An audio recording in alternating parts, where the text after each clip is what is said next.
নমস্কার, আদাব। কেমন আছেন বন্ধুরা? বন্ধুরা, আমি আপনাদের এখন দেখাবো কিভাবে CapCut অ্যাপের উপরের বাম সাইডের যে CapCut লোগো থাকে, সেই লোগোটি কিভাবে ডিলিট করবেন। আজকের ভিডিওটা তাদের জন্যই। তো চলুন বন্ধুরা, এর জন্য সরাসরি চলে যাব CapCut অ্যাপের মধ্যে। আমি প্রবেশ করছি। প্রবেশ করার পর বন্ধুরা,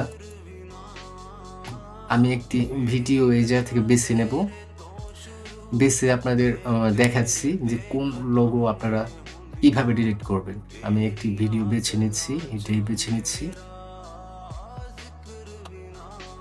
সিলেক্ট করার পর বন্ধুরা, এই যে বাম পাশে উপরে যে CapCut, তারপর যে পেন আইকন, এই দুইটা আপনারা কিভাবে সরাবেন, তো আমি আপনাদের দেখাচ্ছি। ফার্স্টে যেটা করবেন বন্ধুরা, এই ভিডিও কোয়ালিটি এইখানে ক্লিক করবেন। আমি ক্লিক করছি, এই যে 720p। আপনারা নিচে দেখতে পারবেন এখানে ওয়াটারমার্ক, এখানে ক্লিক করবেন। এই যে আমি ক্লিক করছি। তারপর বন্ধুরা, এই যে ডান পাশে উপরে হাইডেন, এখানে ক্লিক করবেন। আমি ক্লিক করছি।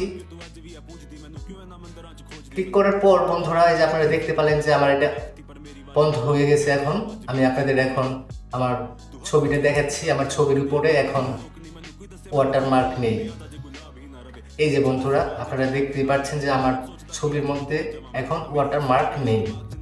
তো বন্ধুরা, আপনারা এইভাবে করে নেবেন। এই কাজটি আপনারা 7 দিন ওয়াটারমার্ক বন্ধ রাখতে পারবেন। আর আমার ভিডিওটি যদি আপনাদের ভালো লাগে, লাইক, কমেন্ট, শেয়ার করবেন। ধন্যবাদ, ভালো থাকবেন।